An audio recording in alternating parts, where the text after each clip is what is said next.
you feel blessed today? Share naman kapatid. Let us always remember, we are blessed to be a blessing. Mapagpalang araw po mga ka-faith. Good morning, good afternoon, or good evening. Saan man kayo naroroon na nakakapanood ng video ito. May God bless you today and always. Tara, halika, makinig muna tayo sa ilang saglit ng mensahe ng Panginoon para sa atin sa araw na ito. I'm Deaconess Sharon, your devotion leader for today.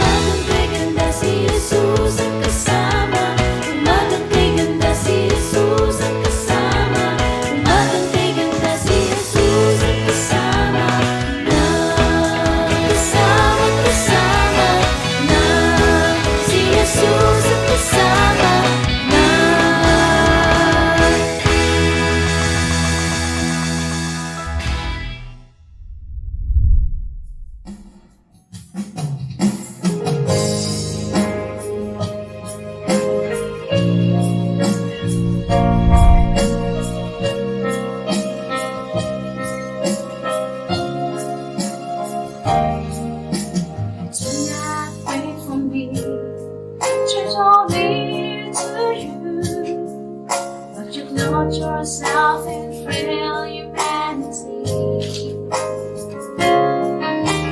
Do not wait for me to cry out to you, but you let me hear your voice calling me.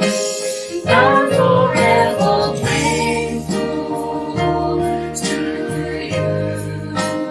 I'm forever grateful for the cross. I'm forever grateful to you that you came to seek and save the lost.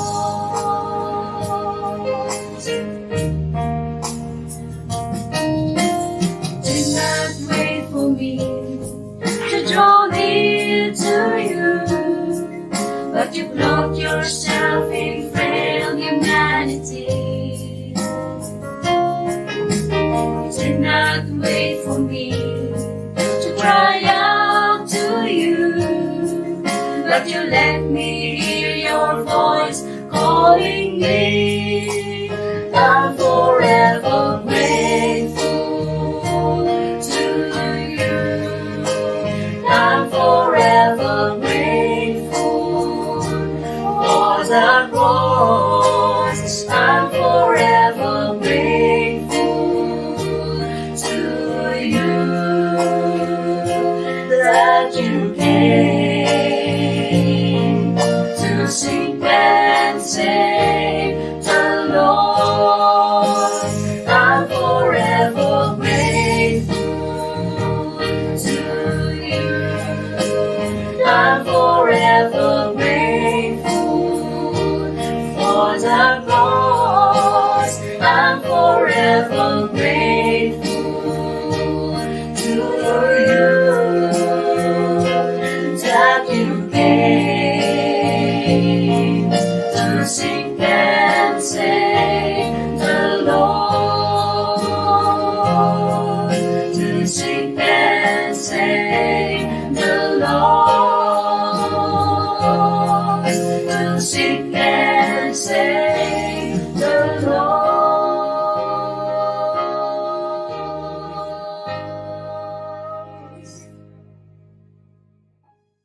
Amen. Purihin ang Panginoon sa mensahe ng awit. Nais ko pong basahin sa inyo ang pagbabatayan ng ating maikling pagbubulay-bulay sa umagang ito mula po sa Genesis chapter 12 verses 2 hanggang 3. Ganito po ang sinasabi sa wikang Tagalog. Pararamihin ko ang iyong mga anak at apo at gagawin ko silang isang malaking bansa. Pagpapalain kita at gagawin kong dakila ang iyong pangalan at ikaw ay magiging pagpapala sa marami.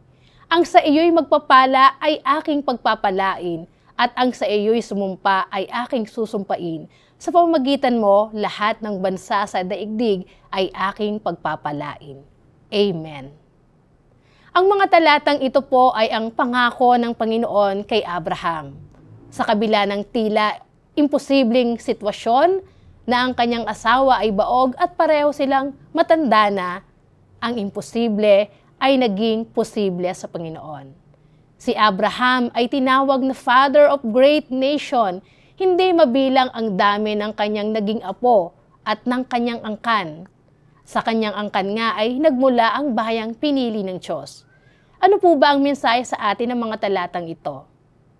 Una, blessing and greatness comes from God. Amen. Ang lahat ng pagpapalang meron tayo ay galing sa Kanya. Our resources, our job, our ability at kakayahan, maging yung mga opportunity, mula po iyan sa ating Panginoon.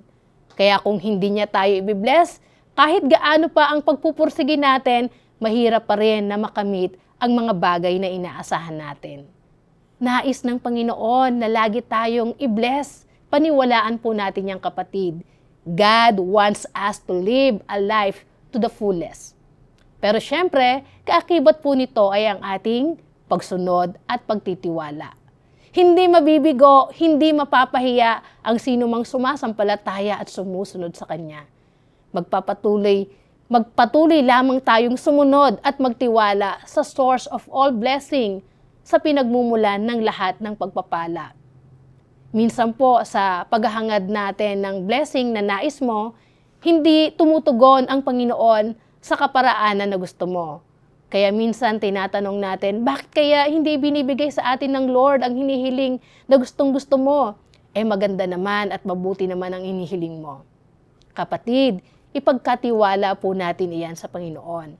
Mas alam niya kung ano ang makabubuti para sa atin at para sa iyo. Isa sa mga favorite Bible verse ko na lagi kong gustong panghawakan ay mula sa Philippians chapter 4 verse 19. Ang sabi doon, "And may God will supply all your needs according to the riches of His glory in Christ Jesus." Amen. Pero hindi po iyan promise of wealth or promise of an easy life. Bagkus ang sinasabi sa verse na ito ay God is the source of all things. Ang sabi niya, I will supply all your needs, lahat ng kailangan mo. Hindi lang po iyan tumutukoy sa material blessing, kundi sa lahat ng aspeto ng ating buhay. Buhat sa hindi maubos-ubos na kayamanan ng Diyos, according to the riches of His glory, ibibigay niya ang lahat ng iyong kailangan sa pamamagitan ni Kristo Jesus at sa kapurihan ng ating Panginoon. Salamat, Panginoon, sa mga pagpapalang nagmumula sa iyo, mga pagpapalang hindi maubos-ubos. Nawa ang mga blessing na ito na tinanggap namin ay makapaghatid din kami ng kapurihan sa iyong pangalan. Amen. Pangalawa, mga kapatid, being blessed enable us to bless others. Amen. Pinagpala tayo ng Panginoon para maging pagpapala din naman sa iba. Ito po yung dapat na cycle ng blessing. Hindi natin to dapat na ikinikip lang sa ating mga sarili, kundi maging instrumento tayo ng Panginoon para maging daluyan ng Kanyang pagpapala para naman sa ibang tao. Alam niyo po ba ang mas pinakamasarap na pakiramdam? Ay hindi yung tumatanggap ka ng blessing, kundi yung naging daluyan ka, naging instrumento ka para ma-bless din ng iba, para ma-bless din ni Lord ang iba. In the first place, bakit nga ba tayo binibless? Balikan po natin ang ating key verse sa Genesis chapter 12 verse 2. Ang sabi ng Panginoon kay Abraham, I will bless you. You will bless others. The blessings God gives us are intended to be shared with all. At ang pagpapalang ito ay hindi lang tumutukoy sa pagpapalang material na natatanggap natin. Lalo higit, bilang mga Kristiyano, bilang mga mananampalataya, dapat nating i-share, ibahagi sa iba ang blessing ng kaligtasan na tinanggap natin mula sa Panginoon. Kaya kapatid, ang dalangin ko po, patuloy nating maranasan ang hindi maubos-ubos na pagpapala ng ating Panginoon. At habang tayo ay binibless ng Lord, maging pagpapala din naman tayo sa iba. Be a blessing today and always. Amen. Manalangin tayo, kapatid. Purihin ka aming Panginoon, Diyos na pinagmumulan ng lahat ng mga pagpapala. Diyos na nagkaloob sa amin ng lahat ng bagay. Our Jehovah Jireh, our great provider, Panginoon. Salamat, Panginoon. Pagkat patuloy mo po kaming pinapagpala. May pagkakataon na hindi kami karapat-dapat sa mga pagpapalang ito, Panginoon, pero dahil sa iyong biyaya, Lord, patuloy mo pong ibinubuko sa mga pagpapalang ito sa amin. Salamat, Panginoon. Nawa, gaya, Panginoon, ang iyong sinabi kay Abraham, kung paano pinapagpala mo siya, nais mo din na maging pagpapala siya sa iba. Ganon din nawa, Panginoon, ang patuloy mong gawin sa amin at patuloy po kaming makatugon sa panawagang mong ito. Samantalang kami po ay iyong binibless, maging pagpapala din kami sa lahat ng mga tao. Maging daluyan kami ng iyong pagmamahal, ng iyong pagkalinga, Panginoon, sa lahat ng tao. Salamat, Panginoon, sa katiyakang sa tuwina na kami ay tatawag sa iyo. Lagi kaming makakaasa ng iyong tugon kung kami ay patuloy na magtatapat at susunod sa iyong dakilang kalooban. Maraming salamat, aming Panginoon, sa iyong kabutihan. Salamat po sa walang hanggang pagpapala na aming pong tinatanggap. Maliit at malaki, lahat ng ito, Panginoon, ay mula sa iyo. Kinikilala po namin na wala kaming magagawa, wala kaming pwedeng pagsusumika, pagpupursige na pwedeng gawin para makamit po namin yung mga pagpapala na meron kami, kundi lahat ng ito, Panginoon, ay galing sa iyo. Tulungan mo kami, Panginoon, na sa bawat araw, as we receive yung mga pagpapalang mula sa iyo, patuloy kaming maging pagpapala din sa iba. Samahan mo po kami sa araw na ito, Panginoon. Basbasan mo po, Panginoon, ang lahat ng aming gagawin. Pagtagumpayan mo po kami. Ang mga kapatid na dumudulog sa iyo sa iba't ibang kahilingan, nalalaman mo ito, Panginoon. Hindi pa man binibigkas ng aming mga labi, alam mo na po ang aming prayer. I-bless mo, Panginoon, sila na nangangailangan ng kagalingan, ng probisyon, ng guidance, Panginoon, ng wisdom na nagmumula sa iyo.